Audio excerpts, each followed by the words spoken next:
Rumors have already spread around the hall. Lady Teresa inside looks terrified, like she's about to collapse. Everyone thinks she's dead. But no, she's back, and now everyone is worried about who will take her place in the house. The noble's attention is on her, and the insulting glances only add to the tension. She's now a shadow of her reputation, and the noblemen aren't shy about hinting that she'll soon be forced out. Tereze is stopped by taunts, but she calmly says she is happy to be back, as if this statement puts everyone in their place. Her confidence swayed, even her abuser. In response to the ironic remarks, Teresa barks a glare, her face shimmering with determination. She is clearly not prepared to tolerate ridicule and is ready to respond. One nobleman tries to threaten, promising to bring the matter to her father, but Teresa coldly takes the initiative. He begins to grow nervous under her gaze. She literally forces him to calm down, asking for mercy in a threatening tone. This scene is full of power and force. Teresa has not just returned. She has come back to assert herself. Coins fall into the stream, symbolizing the beginning of a new game and movement. The whole atmosphere changes, as if someone is abruptly changing the rules of the game to live. Teresa stands in the center of the shining stream of coins, her eyes sparkling with determination.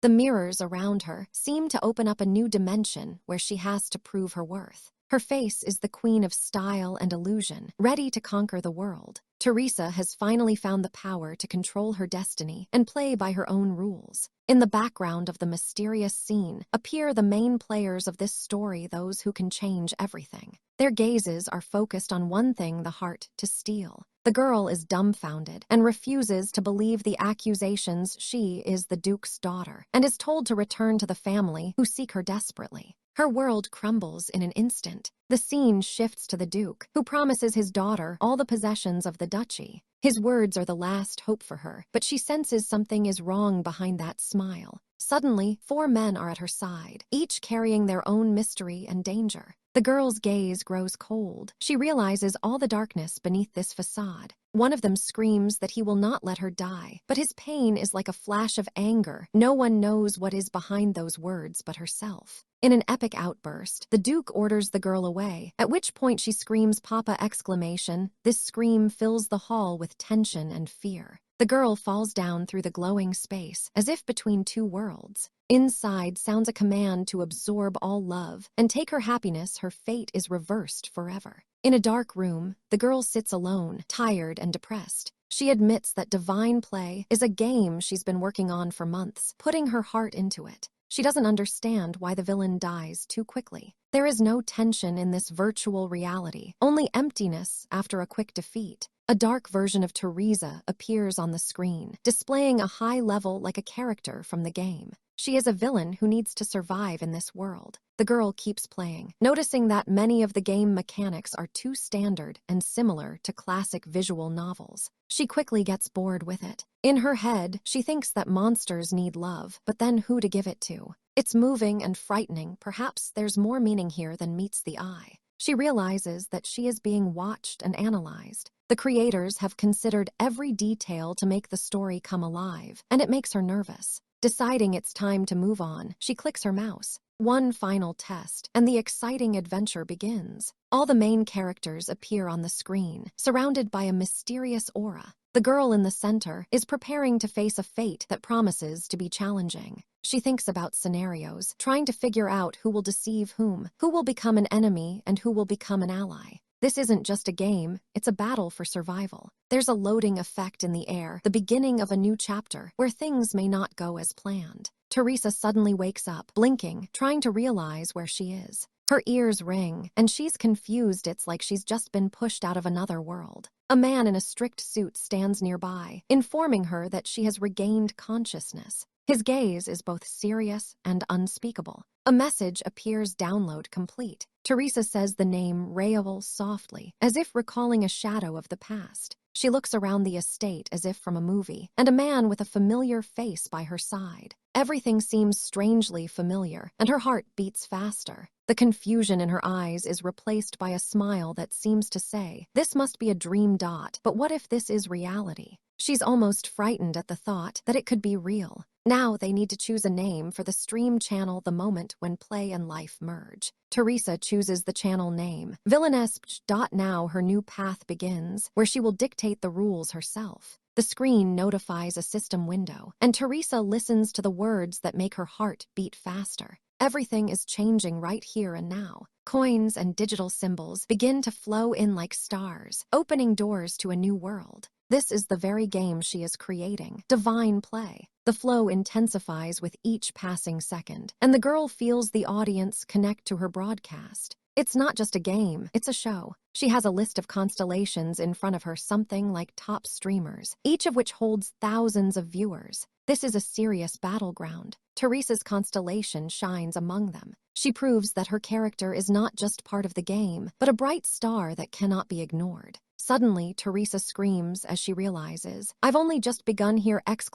She senses that things will be different now, and this battle is for her destiny. She thinks back to the young count who treated her like a slave. His words and pain make her disgusted, but she realizes that this is only the beginning. She is shocked, but deep down she feels this is not a dream. It's real here, and there's no backing down now. A new character opens up who notices Teresa's progress. He offers to move on to an important conversation. She's clearly not alone in this game. A man in red sits on a throne, introduces himself as the channel manager, and looks at her with a challenge. The real game begins where the stakes are much higher than she thought. He sat on the throne in the glowing hall, watching her coldly. His gaze was full of indifference and power. She looked up, dumbfounded. A thought swirled in her mind. Who was he? There was no such character yet. He was out of the game, a real face that defied the rules. Their world had changed drastically with his appearance. He smiled with defiance, offering her a chance to survive, to pass the hardcore test.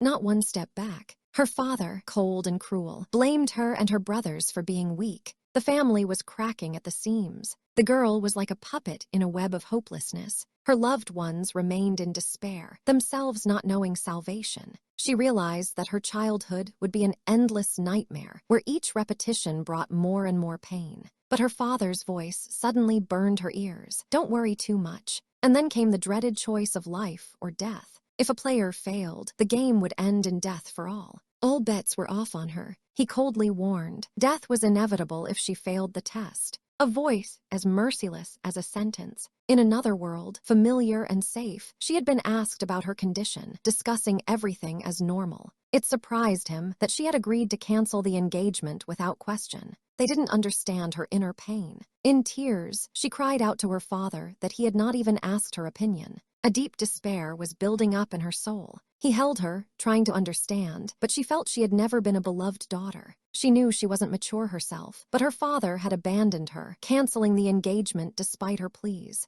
He had given orders to the servants to remove the inhibitions and prepare for her awakening. His power was ruthless. He even ordered her favorite treats to be brought to her. Though he tried, she rejected all help and attention. She replied sharply that she didn't need any. The echo of her pain resounded in every word. He offered untold riches and desires again, trying to break her anger and resistance, promised to grant any wish, even destroy the entire universe. She remained adamant, but she ordered him to stop, rejected his power and manipulation, longing for only one thing: to return home. He was surprised at her determination. She didn't comply immediately, and it confused him. He reminded her that all the characters and the fate of the game were created by him. Everything is subject to his will. The 4 characters are children of his imagination, mere puppets in the game, their fates immovable. Seeing the beautiful couple, he said it would be an easy task for her. But she disagreed. She firmly stated, "It's the other way around, and no one can change her path without her will."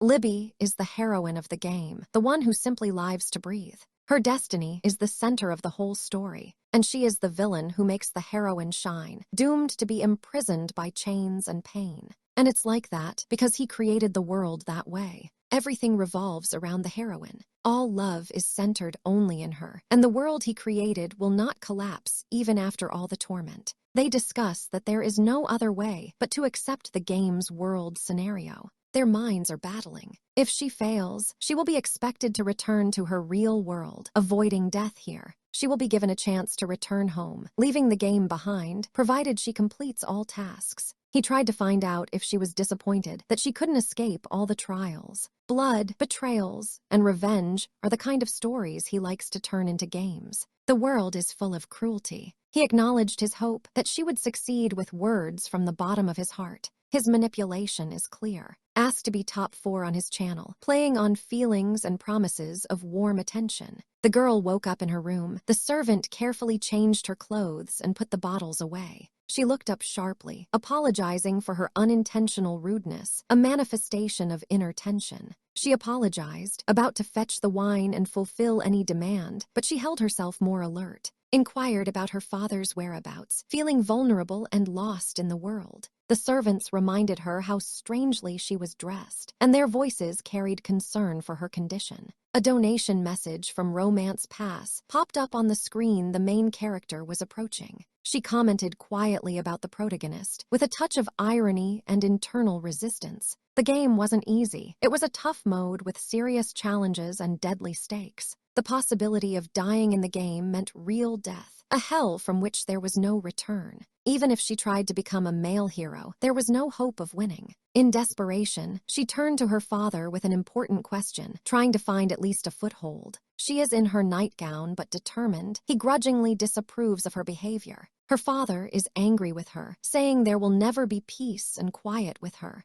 His gaze is darkened. He cannot believe what he has been told, that Libby is not at all what she appeared to be. The girl realizes that Libby is an exact replica of the young stepmother, just like in the old portrait. He recalls the missing younger sister, missing at the age of 2, which leaves a shadow of mystery. The little sister is a bright moment in her life, lost and missing. Libby has finally returned. Her appearance is filled with mystery and suspense. Her gaze is full of determination and hidden feelings. She stands, stunned by the very fact of her return. She never thought this day would come. People around her speak of her with wonder and doubt. No one believed she would come back alive. The protagonist realizes one thing: her sister, who disappeared once, is alive. This explodes her from the inside out. In the depths of the library, the woman prepares for a new battle. She knows she will have to take a risk for her sister. Constellations try to stop her, warning her of the consequences. She doesn't hesitate, despite her fear. Her thoughts cling to one thing: what happens after Libby returns is not her concern.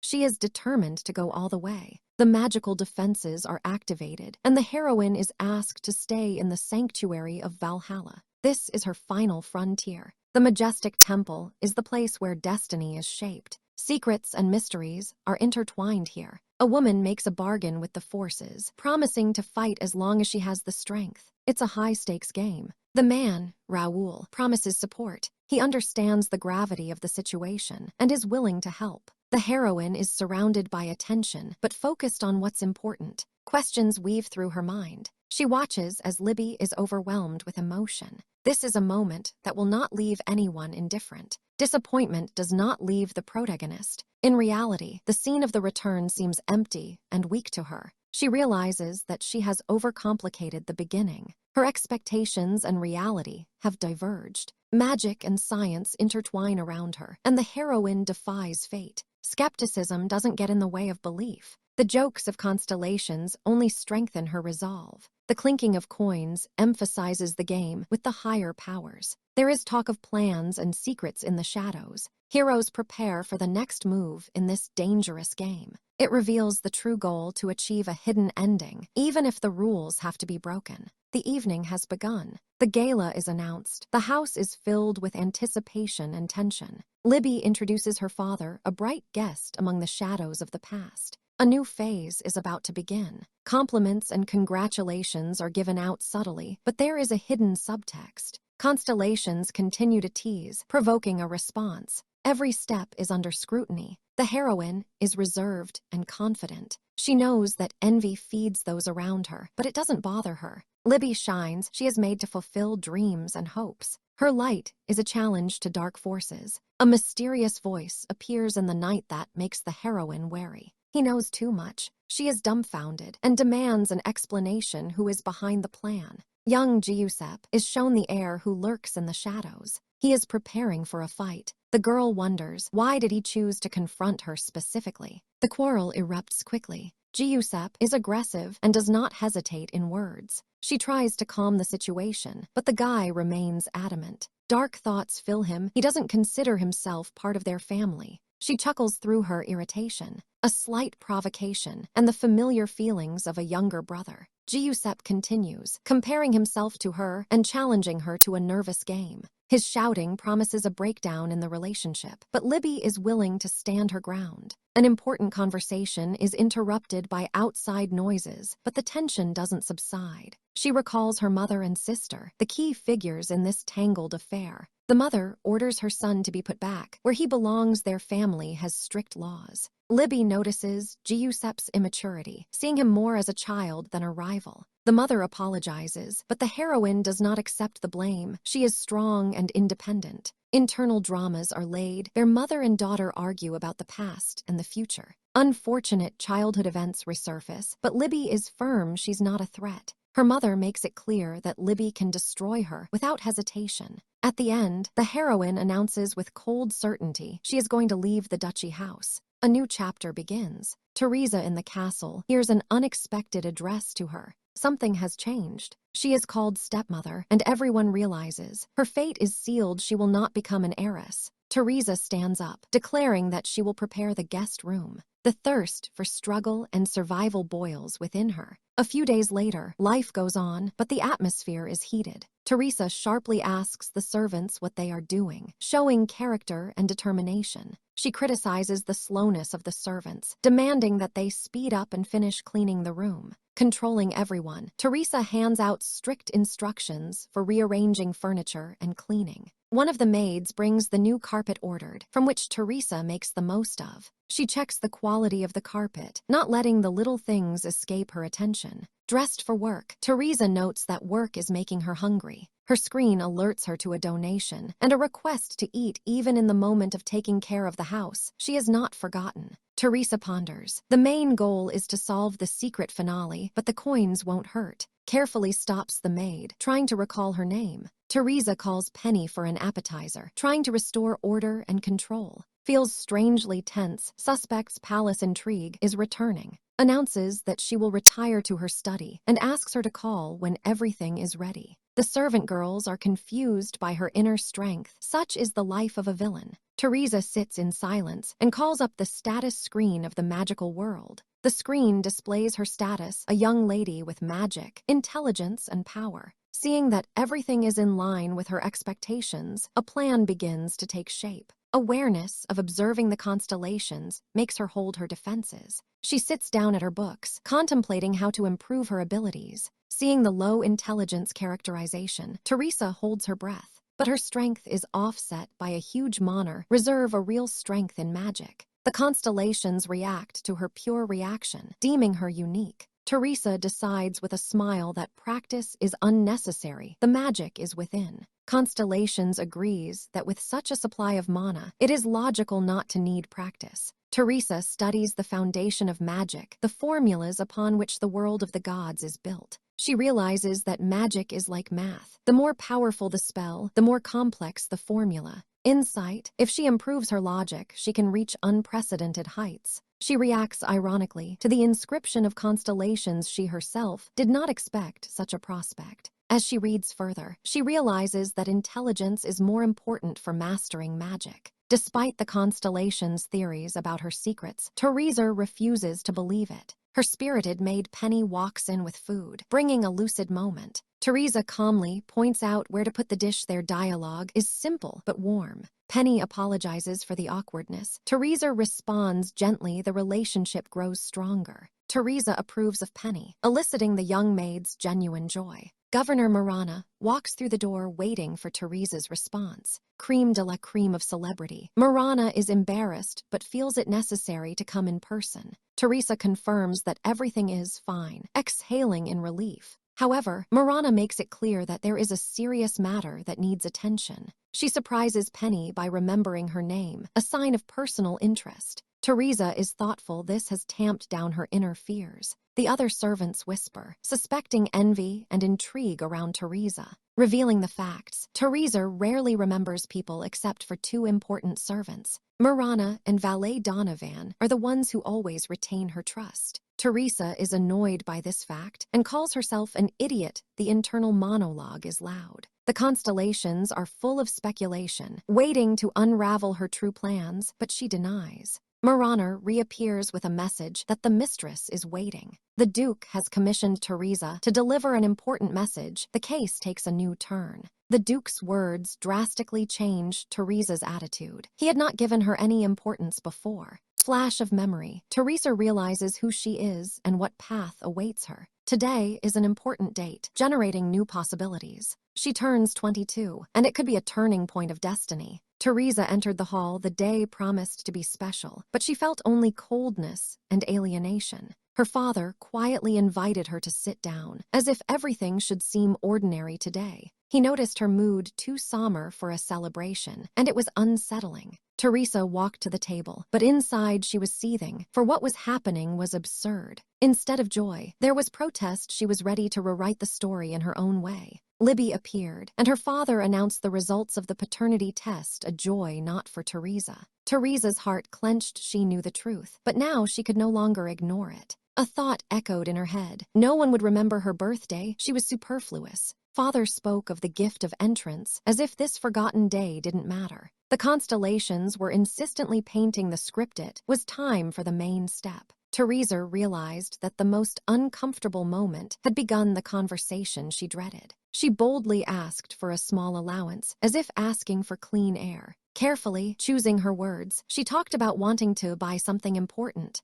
Her father was wary, but saying "talk to you later" sounded too hollow, impossible to avoid conflict. Teresa resolutely asked when would be a good time to have a frank conversation. Her voice trembled with inner despair. Did he have time to listen to her? Suddenly, there was a rumble. Her father exclaimed her name, trying to stop Teresa's mental flight. She wanted to run away, but she realized it was impossible to leave now. The pressure was building. The constellations kept pushing for the truth, promising salvation and a loud confession. Her inner voice warned her that it would be a hard step, but she couldn't go back. Teresa tried not to let herself grow weak. This was her moment, albeit a painful one. She reminded herself that this day didn't matter to her anyway. Her father and Libby continued to sit quietly, as if strangers in her world. A thought swirled in her head. Being the unwanted eldest daughter was a cruel choice of fate. Today was her birthday, but no one congratulated her. She had caused this debacle herself.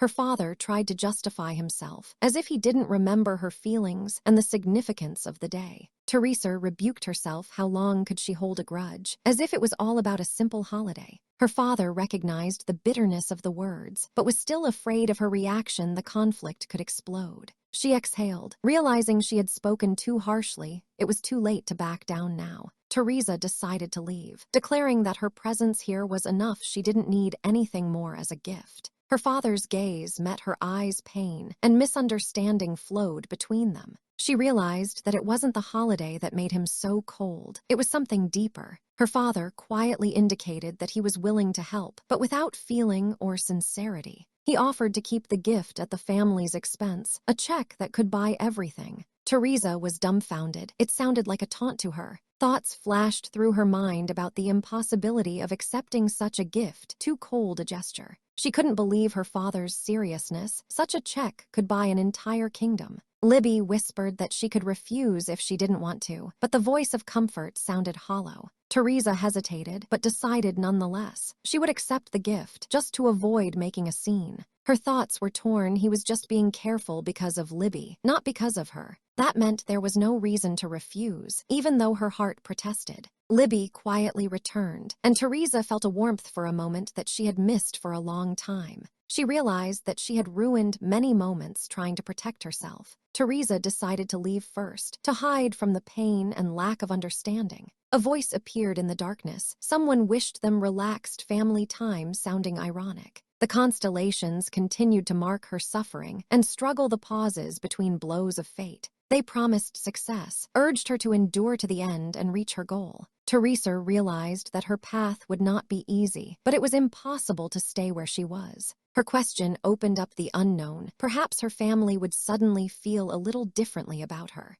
A life full of desperate longing for love wouldn't leave her alone. She thought she had finally escaped the darkness of the past, but the illusion dissolved. Teresa quietly recognized everything was exactly as she had expected. And at that moment, a stranger appeared, a voice that inspired hope and promised a new destiny. He congratulated her on her success, called her hope and faith in a better future. A ranking system with 5 levels unfolded before her. Each step promised power and influence. She heard bronze, silver, gold, platinum. Each step added power. Only the diamond remained, out of reach, the highest peak to strive for. Suddenly, time seemed to stop around them. For her, he explained, with each step on the ladder, sponsorship grows. The girl thought aloud about the new status, now silver. That meant thousands of coins at stake. But the sum still seemed impossible to her. Who could buy a ticket of desire? She couldn't find an explanation. Magic was only 1,000 coins. What logic was there in that? He warned her that the same path awaited her as the others, no chance to leave.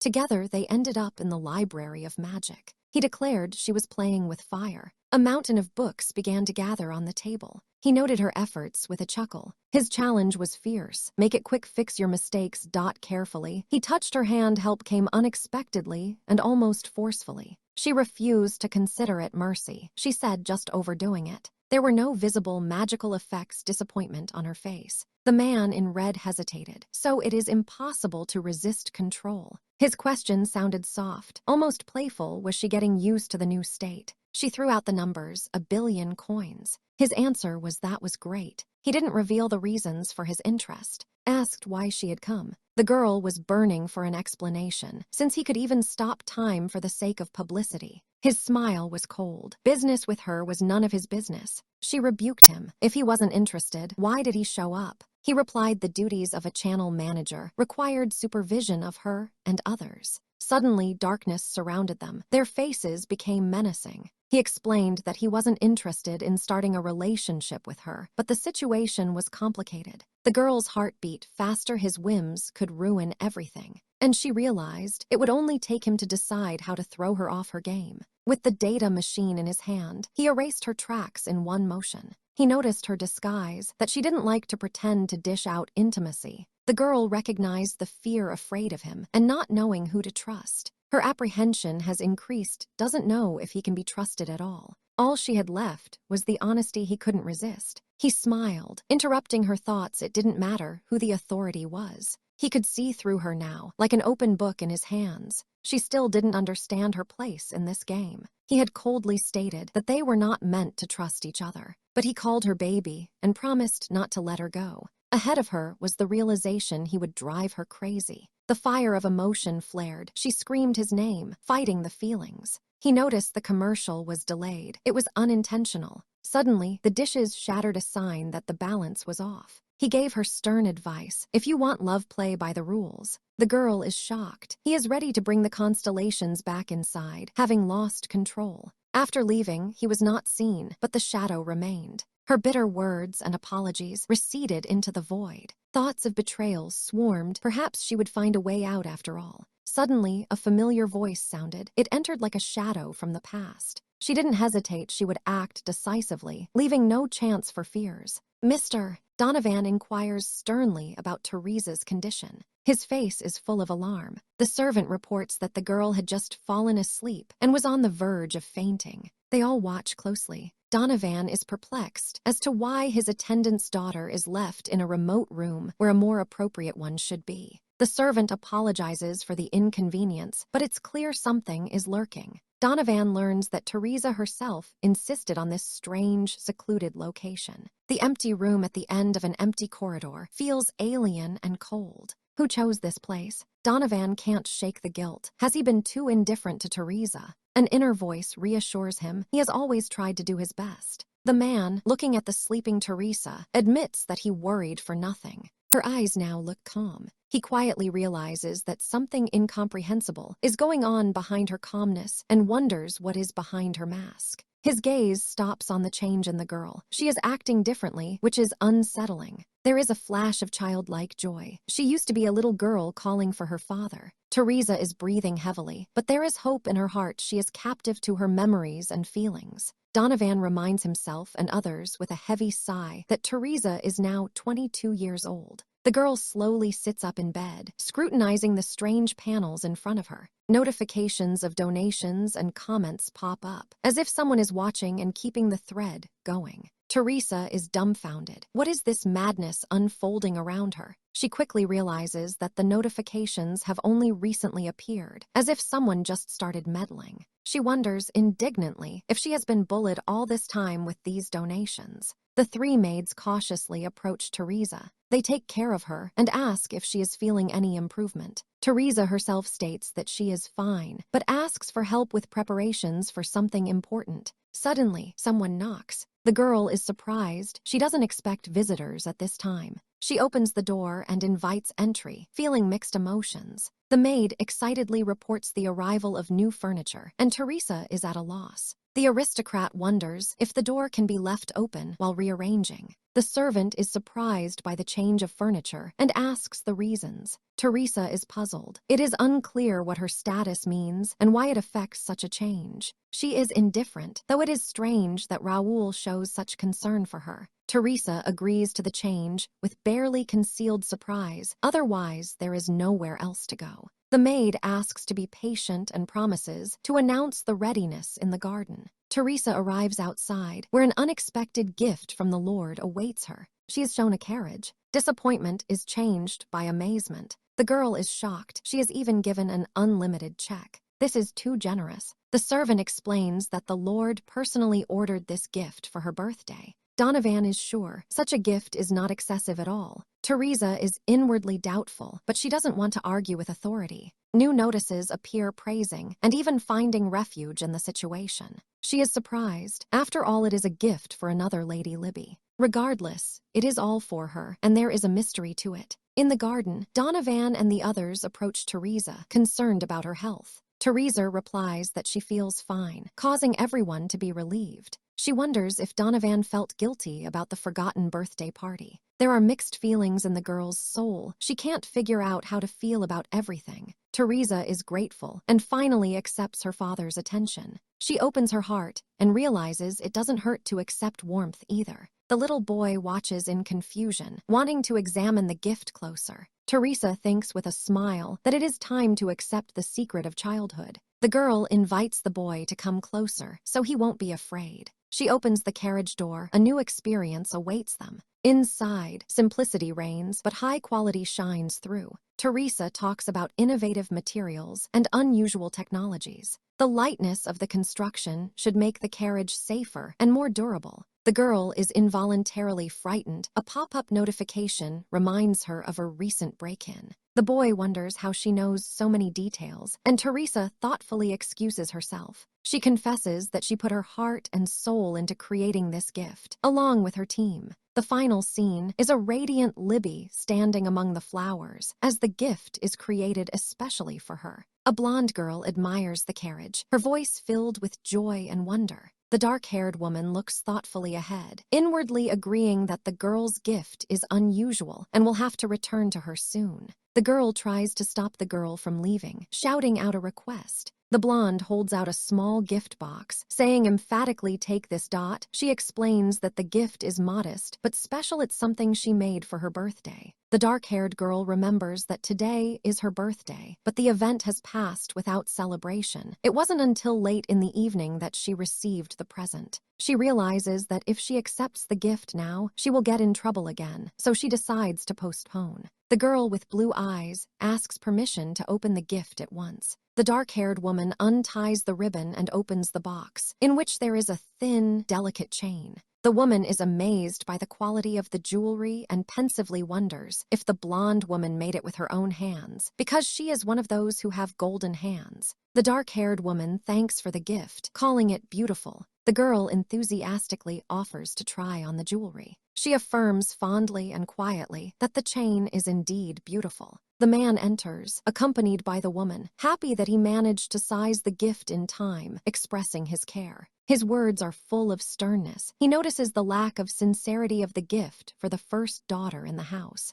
The man displays some of the family jewelry given at the wedding, saying that it might not have matched the new jewelry. The dark-haired woman accepts the gift, an aquamarine pendant of decent quality, the man's attention warming her heart. He fastens the jewelry on the woman's hand, wishing her a happy birthday aloud. The woman is left alone with her thoughts, what to say at a moment like this. After all, this has never happened in her history. This is the first time she has received a sincere gift, and she doesn't know how to express her gratitude. The man quickly intervenes. He will not tolerate rude treatment of his wife. The dark-haired woman feels mixed emotions, not immediately believing in the sincerity of what she saw. Despite her inner embarrassment, she agrees to accept the gift with gratitude, going to leave first. At that moment, a notice appears about donating a large sum to charity during the auction. The girl, who has been unable to manage the family wealth all her life, now does what she can. The assistant is careful to make sure that the blonde's gift is not used against her. The woman ponders the lack of love in her childhood, makes her exaggerate the importance of small things. It dawns on her she doesn't know her place in the world.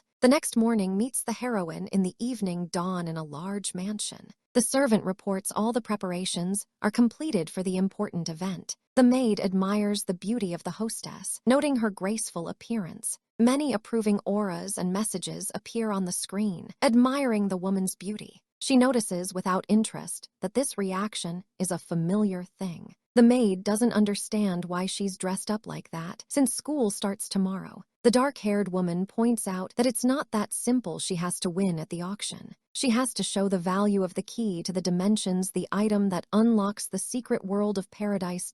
With the key, there is a chance to find rare artifacts and experience incredible luck. A man intervenes in the conversation, calling her by name. The woman recalls a complicated past with her former fiancé. She calmly admits that the broken engagement was her fault. The girl maid apologizes for the pain. The heroine says goodbye and leaves, trying to keep herself in control. The woman thinks about the upcoming auction, right arena for the appearance of the key. Her resolve grows stronger. The event will take place at the St. Rio Hotel. A young man appears in the hall, visibly upset. The woman asks him why he came here dressed like that, wondering. The young man coolly advises her to take off her dress. Mysticism envelops his words, and he wishes her to sparkle like the stars in the night. She smiles slightly at him. It really is better now. A new large donation from a mysterious individual is announced, and everyone realizes this man is clearly in love with her. A carriage bearing the coat of arms of the Earl of Squarehouse appears on the luxurious steps. The brave Lady Teresa enters the manor, arousing the curiosity of those present. Teresa catches the eyes of those present. Everyone asks, "Isn't she the mysterious lady?"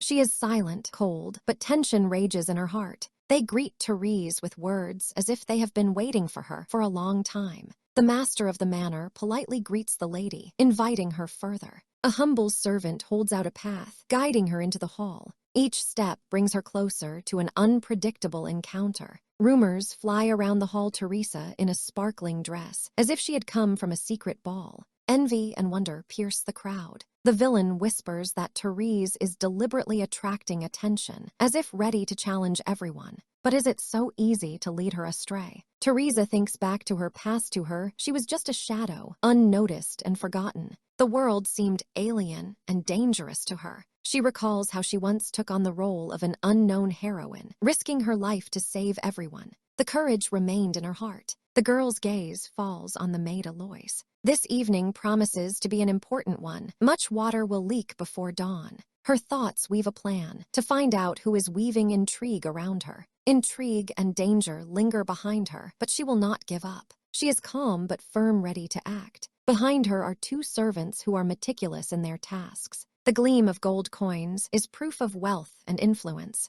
Onlookers marvel, but Teresa sees the game behind it. A young servant girl is amazed at the decoration of the hall. Teresa watches silently, seeing the mask of festivity change. Only the upper classes can afford luxury. Teresa assesses the guests, memorizing each one. Class and status are broken down into hierarchies. The most noble families rule, and the court endures this cruel game. Teresa is surprised to discover how easily ordinary guests can use the entire service. New opportunities open up for her. Inside her, anger at the pretense and hypocrisy is drilling inside her. She resolves not to let herself be dragged into this abyss. A supreme aristocrat, she will not miss a single step of her enemies. Teresa is determined to keep control no matter what. A young man appears in the crowd, trying to walk nonchalantly. His gaze inadvertently meets hers, but he immediately falls to his knees, mumbling an apology. Teresa may push him away, but leaves him a chance for an explanation. She recognizes him as Fabio, the young heir, a former fiancé.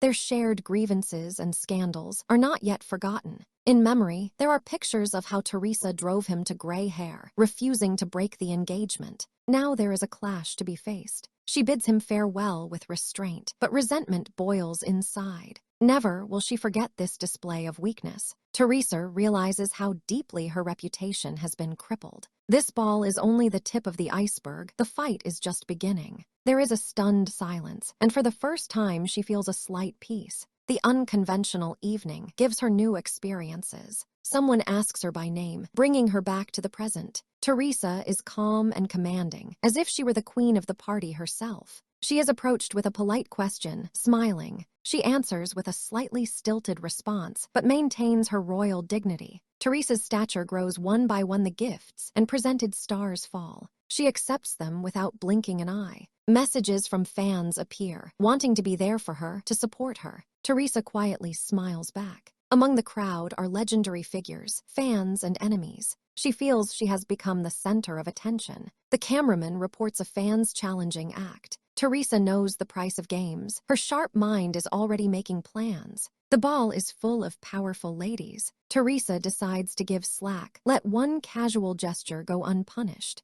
There are familiar faces around, but she keeps her distance. She knows too well that trust is dangerous here. Suddenly, Lady Shaddy, an old etiquette teacher, approaches her. Their meeting holds both threat and hope. Shaddy is a powerful and charismatic lady. Wise, she is able to help or destroy in an instant. Teresa knows that a bad relationship with her threatens disaster. But it's dangerous to challenge. The stakes are too high. In the room, Shaddy greets the girl with warmth. Teresa gives a look of calm, but her heart sinks. The word greeting pops into her thoughts. The training has begun. Every action is now a test. Teresa looks around, assessing the surroundings. She realizes that everyone here is wearing a mask and playing a role. Lady Shaddy discusses the complexities of etiquette, but also offers hope. Teresa absorbs every word, preparing for battle. Teresa has seen her long-awaited chance coins, and information lay at her feet. This is her moment. She scans the character and skill data, analyzing everything that will help her survive and advance. An icy hand appears with a new clue, emphasizing the need for an etiquette skill. Teresa immediately learns a new skill, a skill that will open doors to the social scene. The woman in green expresses surprise at her unexpected encounter with Teresa, a sense of genuine interest. Teresa thanks, but her eyes read determination and a slight nervousness before an important conversation. Unexpected admiration, familiar faces recognize the changes experienced by the heroine. Teresa modestly accepts the compliments, preparing to show herself at her best. The interlocutor notes the change in the girl's aura. Now she is not just a child, but a grown-up lady. The task is accomplished, the right greeting is delivered, opening up new possibilities. The woman acknowledged Teresa's sincere smile, a rare sign of favor. Teresa assesses the situation with a piercing gaze, marking steps forward. The coin sponsorship sets Teresa apart from the crowd, causing others to envy her. An inner voice criticizes the game, but she doesn't give up. She'll get through all the noise and obstacles. Teresa receives an unexpected bonus. Donations and items raise her to a new level. The majestic hall reminds of the importance of the upcoming events closer to the secular society. The lady with the fan does not hide her surprise. The little girl has grown into a real lady.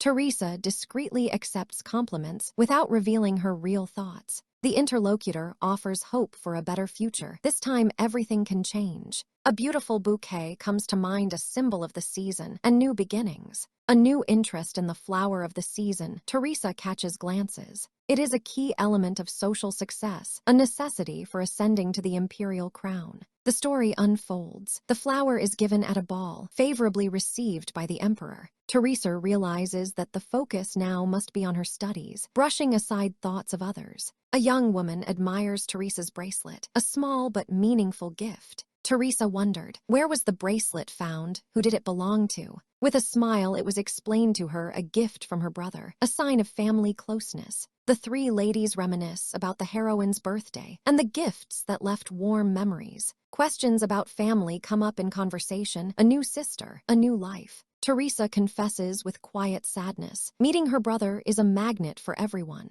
She deftly changes the subject, afraid to give away her true emotions. A neighbor's memories of her own sister are a disturbing reminder of the past. Childhood quarrels and conflicts resurface, replaced by warm feelings. The women discuss old grudges and lost time, but appreciate what was. Teresa decides to take the advice of the heart, preparing for a new challenge. But then she is stopped. An important word weighs in the air, holding her hand. The acknowledgements and cards flutter open the soul. Teresa doesn't realize exactly what she's done, but she's ready to trust. The sponsor gives generously, and Teresa subtly savoring the moment of celebration.